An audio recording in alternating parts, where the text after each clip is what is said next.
Shri Gayatri tours and travels Chardham yatra complete travel plan. Markapuram జిల్లా ఎర్రగొండపాలెంలో పరువు హత్య కలకలం రేపుతోంది. ప్రేమించాడనే కక్షతో ఆంజనేయులు అనే యువకుడిని దారుణంగా హత్య చేసింది అమ్మాయి కుటుంబం. యువకుడిని ముక్కలు ముక్కలుగా నరికి శరీర భాగాలను బోరుబావిలో పడేశారు నిందితులు. యువతి తల్లిదండ్రులు వెంకటనారాయణ, రమణమ్మ ఈ ఘాతుకానికి పాల్పడ్డారు. వారం క్రితం అమ్మాయి పిలవడంతో ఇంటికి వెళ్లాడు ఆ యువకుడు. ఇద్దరిని కలిపి చూసి యువతి తల్లిదండ్రులు తీవ్ర ఆగ్రహం వ్యక్తం చేశారు. ఆవేశంలో ఆంజనేయులను హత్య చేశారు ఆ నిందితులు. ఒకరోజు మొత్తం శవాన్ని ఇంట్లోనే దాచిపెట్టినటువంటి వైనం వెలుగు చూసింది. మృతుడు ఇందిరమ్మ కాలనీకి చెందిన యువకుడిగా గుర్తించారు. మే 13న ఆంజనేయుల అదృశ్యంపై కుటుంబ సభ్యులు కంప్లైంట్ చేశారు. మిస్సింగ్ కేసు నమోదు చేసి దర్యాప్తు చేపట్టారు పోలీసులు.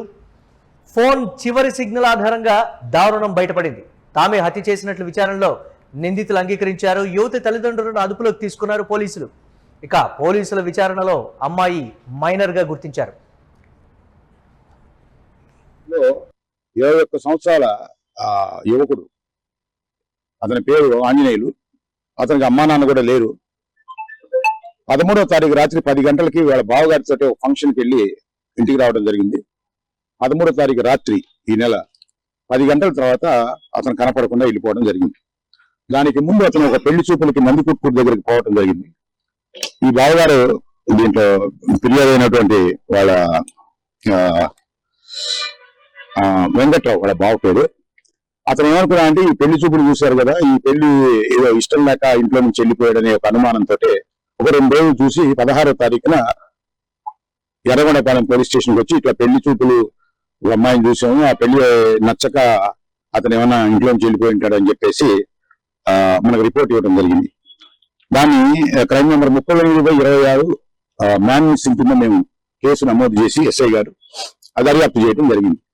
ఈ దర్యాప్తులో అతని యొక్క ట్రాకింగ్ మేము గమనించడం జరిగింది. ఆ 13వ తారీఖు నుంచి అతను ఎక్కడున్నాడు, ఎక్కడికి వెళ్ళాడని.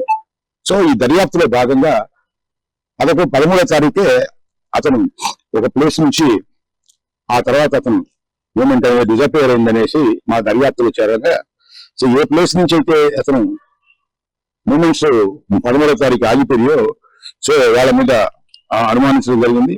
ఆ అనుమానం ప్రకారం ఇన్స్పెక్టర్ గారు అయినటువంటి అజయ్ కుమార్ ఈ రోజు ఆవుల వెంకటనారాయణ, ఆవుల రమణ భార్యాభర్త వాళ్ళు, సో వాళ్ళని అదుపులోకి తీసుకొని వాళ్ళని విచారించినప్పుడు విస్తుపోయే విషయాలు బయటకు వచ్చినాయి.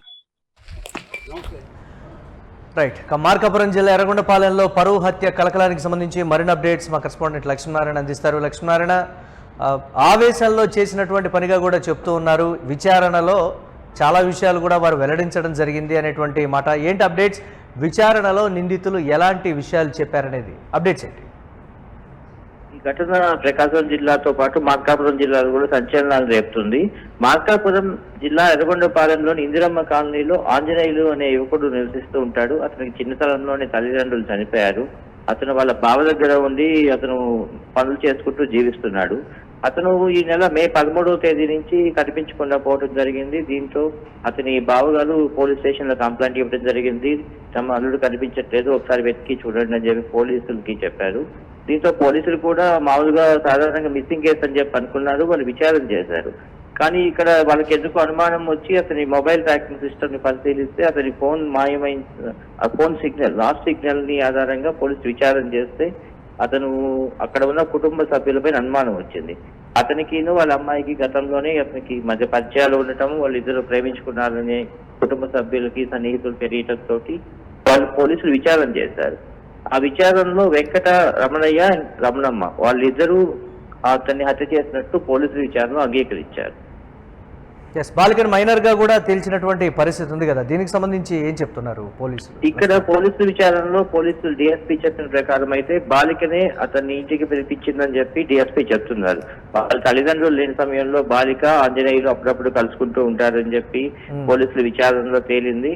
వారి తల్లిదండ్రులు వెంకటనారాయణ, రమణమ్మ ఇద్దరు ఇంట్లో లేదని తెలిసి ఆ బాలిక ఆంజనేయులకు ఫోన్ చేయడంతో ఆంజనేయులు వాళ్ళ ఇంటికి వెళ్ళడం జరిగింది.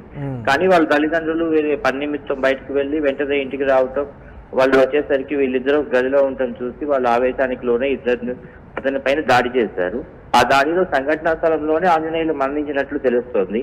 కానీ మరణించిన తర్వాత వాళ్ళు శవాన్ని ఎలా మాయం చేయాలి అని చెప్పి ఒక ప్లాన్ ప్రకారం ఒక రోజు మొత్తం శవాన్ని ఇంట్లోనే ఉంచుకొని తర్వాత సమీపంలో ఎర్రగొండపాలెం ప్రాంతంలో బోరుబావుల కోసం రైతులు పొలాల్లో బోర్లు వేస్తూ ఉంటారు. అలాంటి ఒక బోరుబావిని చూసి అతని డెడ్ బాడీని చిన్న చిన్న ముక్కలుగా చేసి బోరుబావిలో పడేయడం జరిగింది. ఈ ఘటన పైన పోలీసులు కూడా విచారణ జరిపినప్పుడు ఈ విచారణలో వాళ్ళు మేము ఇలా చంపడం జరిగింది, చంపిన తర్వాత డెడ్ బాడీని అట్లా బోరుబావిలో వేసామని చెప్పి వాళ్ళు అంగీకరించారు. పోలీసులు కూడా ఈ కేసు విచారణ నిమిత్తం ఒక వీడియో కెమెరా ద్వారా బోరుబావిలో పంపించి అక్కడ విజువల్స్ చూశారు. డెడ్ బాడీ ఆనవాళ్లు బోరుబావిలో కనిపిస్తున్నాయి. దీంతో పోలీసులు నిందితుల్ని ఈ రోజు అరెస్ట్ చూపించారు. ఎస్, అలాగే ఆంజనేయులు హత్యకు సంబంధించి మైనర్ బాలిక తల్లిదండ్రులే దీంట్లో ఉన్నారా, లేకపోతే ఇంకా ఇతరులు ఎవరైనా ఉన్నారా అనేటువంటి కోణాలు కూడా దర్యాప్తు చేస్తున్నారు కదా, దీనికి సంబంధించి ఏం చెప్తున్నారు పోలీసులు? లక్ష్మణ్, పోలీసులకు కూడా కొన్ని అనుమానాలు వ్యక్తమవుతున్నాయి. వీళ్ళు అకస్మాత్తుగా బాలిక అతను కలిసి ఉన్నప్పుడు చంపారా, లేదంటే ఒకవేళ వాళ్ళకి ముందే వీళ్ళ ప్రేమ గురించి తెలిసి అతన్ని ఇంకా ఈ హత్యలో ఎవరెవరు పాల్గొన్నారు అనేటువంటి అనుమానాలు కూడా ఉన్నాయి కదా, దానికి సంబంధించి వాళ్ళు పోలీసులు చెప్తుంది అయితే వీళ్ళు తల్లిదండ్రులే కాదు ఇంకెవరైనా హస్తం ఉండే అవకాశం కూడా ఉంది. ఎందుకంటే ఆవేశంలో చంపామని చెప్పి అంటున్నారు. ఆవేశంలో చంపినప్పుడు డెడ్ బాడీని మాయం చేయాలి అంటే ఎవరొకరు సహాయం, అంటే వాళ్ళ బంధువులు ఎవరొకరు సహాయం తీసుకొని ఉంటారు. పోలీసులు చెప్తున్న ప్రకారం అయితే బాలిక తల్లిదండ్రులతో పాటు బాలిక కూడా ఆ డెడ్ బాడీని ముక్కలు చేసేటప్పుడు ఆమె కూడా ఉంది.